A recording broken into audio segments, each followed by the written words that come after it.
Folks, this is the Trek Marlin Plus 8. It's Trek's entry-level hardtail eMTB, and they are speccing it out with a Bosch motor. It also holds the potential to be your only e-bike with some practical commuter versatility to it. Want to know what the ride is like? Stick around and find out in this review.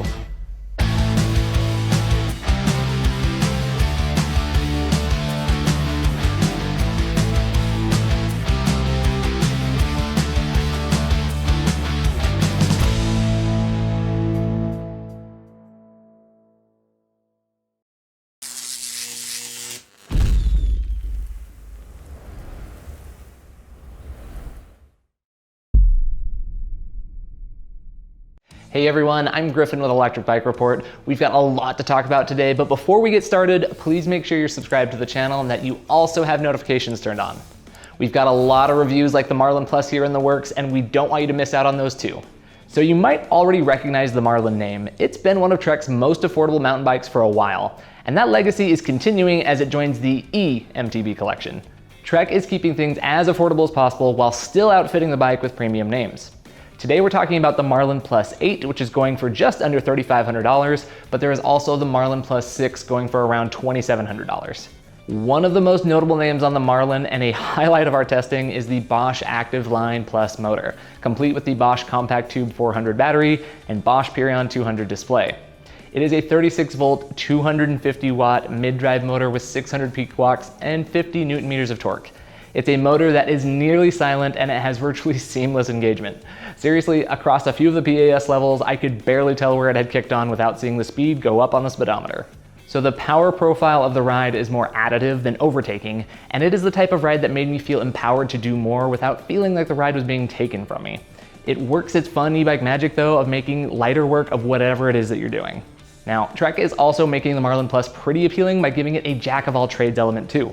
It's a hardtail eMTB through and through with modern geometry, but it does have the option to add a kickstand, fenders, and rack. Now, I thought this was pretty smart since e-bikes aren't cheap, so giving somebody the option to ride mountain bike trails and then commute in all-in-one bike is good thinking. So now let's go ahead and run through the rest of the specs. Okay, since this is an eMTB after all, let's cover some frame details. It comes in 5 different sizes if it's aluminum frame, so people from 4'9" up to 6'5" can ride it, and it has a payload of 300 pounds. It has a 66.5 degree head tube angle and a 73.8 degree seat tube angle. There is a 390 to 495 millimeter reach, and our large frame here weighed in at 49.2 pounds on our scales. It's a Trek product, so no surprise to find Bontrager tires. These are the Gunnison Pro XR tubeless ready tire. It is a 29 or 27.5 by 2.6 inch tire, depending on which frame size you get. It includes Shimano 4-piston hydraulic brakes with 203 millimeter rotors front and rear. There's a nice Rock Shox Recon Silver RL air fork with 120 mil travel. You also get a Shimano Deore M6100 group set. It has a 32 tooth chainring up front with a 10 to 51 12-speed cassette in the rear. That is great range for all types of riding. The saddle is a fairly comfortable Bontrager one, and it's atop a TransX dropper post with either 100 or 150 mil of travel. The handlebar is 720 or 750 millimeters. There are nylon lock-on grips, the Shimano shifter on the right, and that one has push or pull options for shifting up, by the way. And on the left, you have the Bosch Purion 200 display. I like this display. It's bright and crisp and fairly easy to see even in direct sunlight. I like that it has left-right arrows for menu options and the up-down being separated for the PAS controls. But I did have a small learning curve to try to not hit the down button when searching for the dropper post. Now overall, it's a good display. It even gives you messages about if you should change the gearing you're riding in depending on how it is you're riding. The Bosch system pairs with their Flow app, which will turn your phone into a larger display. Now, I really like what they did with their app, so I'll detail that a bit later, but a huge benefit is it makes it so your bike can receive over-the-air updates as well. Now, that covers all of the main components, but let's see how they did in our testing. Our speed test is meant to reveal how distinct and powerful a bike's different assist levels are programmed. Let's check out how it went on the Marlin 8. All right, so this is the speed test of the Trek Marlin Plus 8, going around, I think I'm in 7th gear, if I remember right. Bike moves pretty well without any motor assistance, going about 10.5 miles per hour right now, moving pretty easily. Let's go ahead and, of course, kick the motor on, see what kind of changes there. All right. It's now up in eco mode. The motor kicked on, but you can not really hear much of anything. You can kind of see the power output though on the on my phone as it's connected to the Bosch Flow app. It's giving me some juice. I can definitely feel it lighter at the pedals, but like I said, I can't hear the motor at all. It is a quiet motor. Okay, let's go ahead and kick it up one more time to tour. The same thing, it feels lighter, but I'm not hearing any noise above the tire noise. Move closer to about 15 miles per hour. I'm gonna go ahead and I'm gonna move up 2 times because the next mode is auto mode. I'll talk a little bit more about that later. Let's go ahead and round things out here in turbo mode, where this is where I can feel definitely the biggest surge of power. Able to move my way through the rest of the gears here. Moving my feet fast here, but kind of keeping that same pedal effort. Up into 19.1 miles per hour, getting a little bit of a headwind. So I moved up into 19.2 it looks like. Yeah, overall, pretty impressive motor noise, good engagement. Let's talk about everything more back in the studio. Let's recap those results and then I'll share some thoughts. So with no motor power, that was pretty easy to get it going at 11 miles per hour. Eco mode boosted us up to 12.8 miles per hour. Tour Plus went to 15.2, and in turbo mode, I hit 19.3 miles per hour. So a few quick thoughts on this test. Eco and Tour Plus were crazy subtle, but they do make a difference. You can see that from the speed increases, but it oddly feels more noticeable when you power down than power up. It does a great job of increasing speed subtly. I mentioned there is an auto mode as well. Trek and Bosch describe it as adaptive assistance that will level automatically as you ride. Or to steal a line from Trek, more bike riding, less button mashing. If we label the other assist levels as low, medium, and high, then auto is basically accessing them all depending on how hard you are pushing. I came to think of it as a cruise control in a way. It helped maintain the speed I was in more than anything.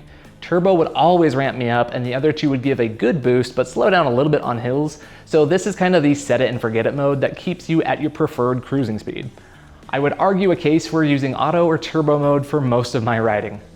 Look, I like how the power profile is set up here. Each assist level feels distinct, but you can tailor this to your liking in the Bosch Flow app. You can customize the power output in the settings. You can adjust how much assistance it gives you in each level, the speed and torque you get on hills, even the reaction time of the motor.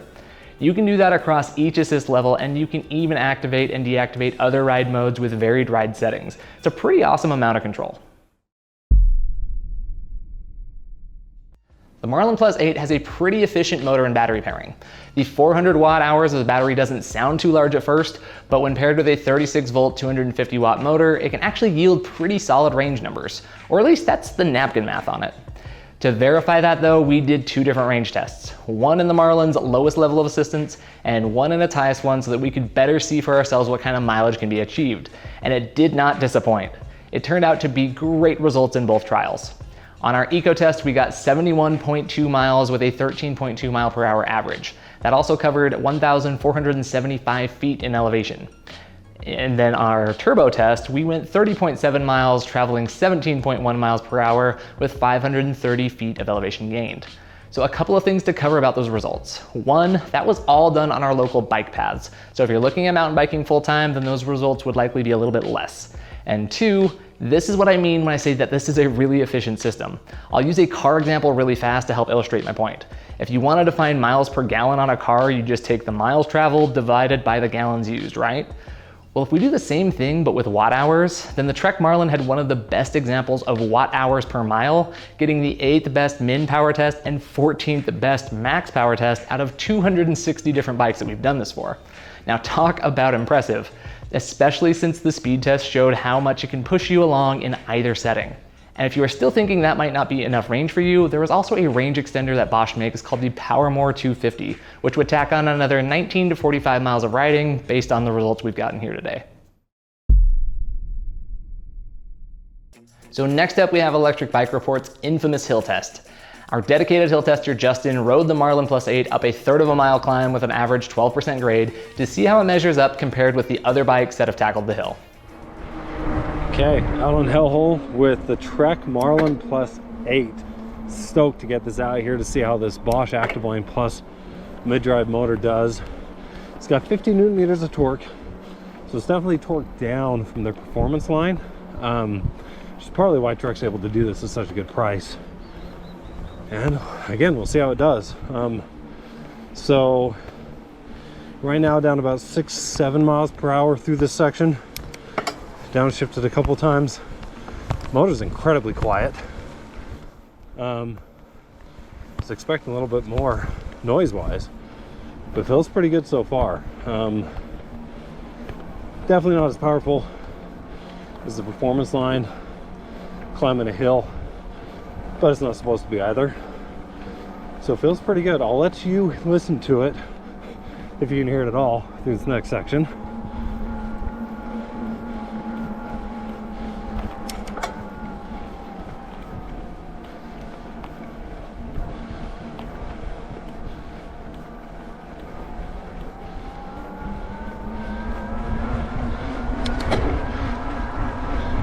So yeah, only when I really start getting the cadence up there can you really hear it. Feels pretty decent, very natural. I know, given how I've ridden this up this trail without assist, how hard it is. This is definitely helping, but it feels nice and natural, smooth, and curious to see how it compares. So let's go to the tape and check the numbers. So Justin's official time up the hill was 1 minute and 48 seconds with a 10 mile per hour average. Now our current average for all eMTBs is 1 minute and 32 seconds. So it comes in a bit slower, but still did a good job thanks to the exceptional feel. Now to me, I think the result perfectly encapsulates the Trek Marlin Plus 8. Right now on the product page, Trek describes the Marlin as a bike that'll up your game on the trail. It'll give you the boost you need for getting up steep climbs and riding farther. I think that's reflected by our test. 50 Newton meters of torque is not as much as most other motors that we've tested on the hill, but you still get significant input and assistance from it. Ultimately, it still allows the rider to be the main driving force while making the climb easier overall. And the drivetrain though feels like a stellar choice. The 32-tooth chainring 12-speed cassette with 510% range was great for climbing, and you can ramp up your speed and even get a good hill pedal going down too. Overall, the Marlin Plus 8 is a good hill climber if you like climbing hills. Up to this point, we've covered test data and all the components and features, but let's show you now what it's like when you put them all in motion out on some single track trails and talk a little bit more about just how everything feels. So the more I've ridden the Trek Marlin Plus 8, I mean, I've really come to like and enjoy this bike. It has a good, solid hardtail with modern geometry, but I kind of see why Trek is building this as, kind of one of those SUV bikes, those go anywhere, do anything type things where, yeah, you can hit the single track, but it's got the mounts for, you can add a kickstand and racks and fenders to kind of make this the thing you're riding day in and day out. When you are going to school or going to work, and then you kind of come out here and hit the single track and in the weekends and then the spare time. So let's talk a little bit about its quality overall, because with the name Trek on it, you kind of have quality expectations built in, and rightfully so. I mean, they've been around for decades, they've established that, and it's well earned. But a couple things they're doing for a $3,500 mountain hardtail mountain bike I really like and really appreciate. And I think one of the things is the 5 different sizing options. So 4 would have been great. 5 was frankly more than I was kind of expecting. I like it that you can kind of dial in your fit. Anytime I'm doing something that's a mountain bike, fit is everything. I don't like being stretched, I don't like being cramped. I need something that fits my size, and with 5 different frame sizes to choose from, better chance that you find that, The reach spans from 390 millimeters up to 495, I believe. Now we have the large size frame here, so ours is 470. Overall, really good dialed in feel. It's got good control, just good balance, just everything. We're kind of making that jack of all trades mountain bike. This fits the bill in a great way. More emphasizing stuff, I mean, it's a 750 millimeter wide handlebar. Now me personally, I usually like running a little bit larger, 760, 780. I think 750 for, again, you're not making a bike for Griffin, you're making it for a lot of people. That's a good size. You get the small or extra small frames, that's a 700 millimeter bar there. Some of the other differences, you get 150 millimeter dropper post on the medium and large and extra large versus 125 on the small and extra small. Wouldn't have minded seeing them offer maybe 175 for the extra large. But again, you can start there and upgrade if you need it. So all in all, just the way, again, I appreciate all this thought that went into the sizing. It's just a crucial key element that I'm glad they didn't overlook. Let's talk a little bit more on its comfort. So this does have a nice air fork. So this is a Rock Shox Recon Silver. It's the 120 millimeter air fork. Good amount of travel to it. You know, it's been fairly impressed with the stiffness. I'm a 235-pound rider. Trust me, I'll be able to tell if something is getting a little too divey for me. So far, this one's been holding up great. I think Trek says you can have up to 300-pound payload on the Marlin Plus, so they, you know, expect to have a good quality fork that can handle, you know, riders of different sizes. And I always love to see compression adjustment on there. Now, the tires are nice. It's a Trek bike, so obviously it's got lots of different Bontrager componentry. These are the Bontrager Gunnison XR Pro tires, 29 by 2.6 inch. You get 27.5 on the small and extra small frames, but it's got a good blend of grip and speed. I think I noticed a little bit more grip than speed, and that's great in my world for hitting, you know, single track. Been very impressed with it. It's a tubeless ready system. That's how we're running ours. Got some of the proprietary Bontrager sealant in there, but over 100 miles logged on this bike, no flats. Held up pretty well. It's got, you know, extra sidewall puncture protection. There's, you know, a higher level of this tire, the XT or the XR, but you know, nothing about my testing on it so far is making me feel like I'm missing out or compelled to upgrade it. Again, I think it fits pretty good total package, all things considered. So let's move on to the last point. Now we've talked a lot about the Bosch motor here, the Active Line Plus. It's just a really good motor. The one thing, like, the more time I spend with Bosch motors, I just come to appreciate more and more the dialed in feel.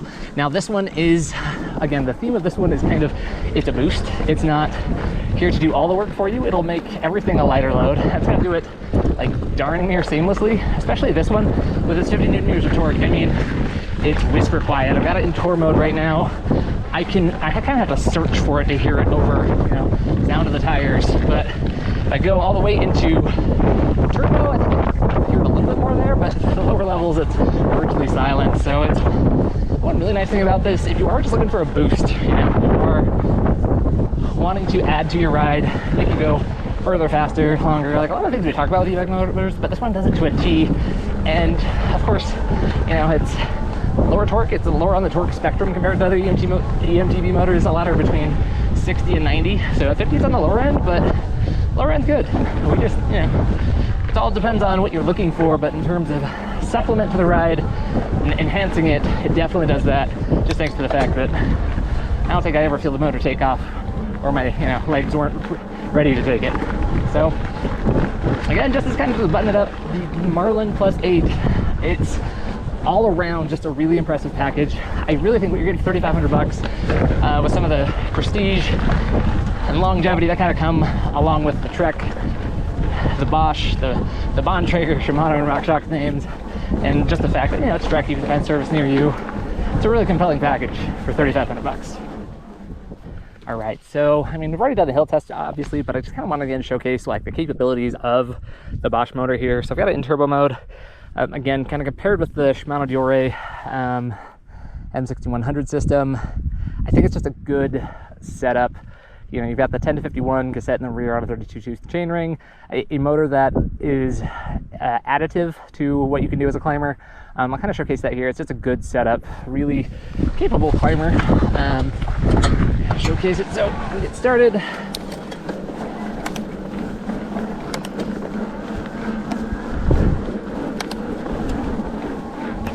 All right, so this kind of is in a couple of different sections. This first one here,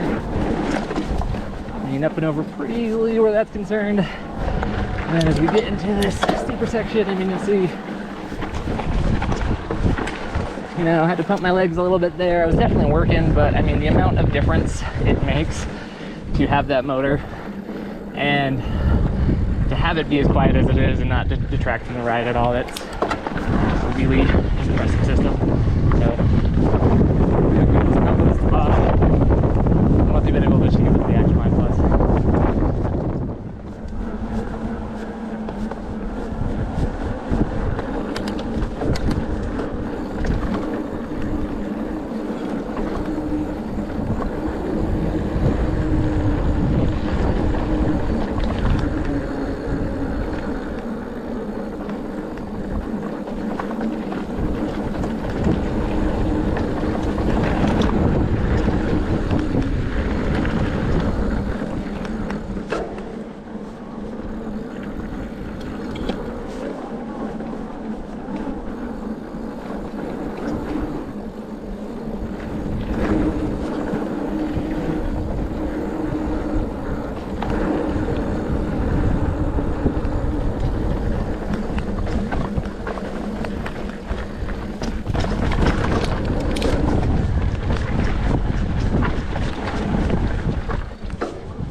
overall, I really think the Marlin Plus 8 is a great feeling hardtail eMTB, but it will do nicely in a day-to-day situations too with a few additional accessories. One thing I wanted to mention with the Bosch Flow app, not only does it allow you to tailor the power output, but it becomes a pretty cool display and tracks and logs your rides as well too. You can see your estimated range remaining, which did a pretty accurate job of updating that as I went along, and it has usable features like route navigation and a display that gives more data. There is a lot that comes built in, but you can get even more functionality through a subscription service that will add on safety features so you can be notified if somebody moves your bike or you can deactivate the motor. Now, I'm in the camp of an ounce of preventative medicine is worth a pound of cure, so I love systems like this that keeps your ride better protected. So after spending a couple of weeks riding the Marlin Plus 8, I think these were my biggest takeaways. I loved the feel. Trek did great with the Geo, and they offer this bike in 5 different frame sizes. And Bosch produces motors as dialed in as anything I've pedaled, and they are just crazy efficient. I also like the extra app features and the security that they bring. Now, the componentry was great for what you pay for, and all worked and functioned well together. And of course, it's a Trek product, so you'll have no issue finding service nearby if needed. If you're looking for a boost or looking for something that can hit single track and take you to work while not breaking the bank, the Trek Marlin Plus 8 is a compelling option. Thank you so much for watching. I hope you found this helpful, and if you did, please subscribe to the channel for more on e-bikes. If you'd like to know more on this bike, then see the links in the video description down below. And make sure to leave us your thoughts in the comments as well. Again, I'm Griffin with Electric Bike Report, and this was the Trek Marlin Plus 8.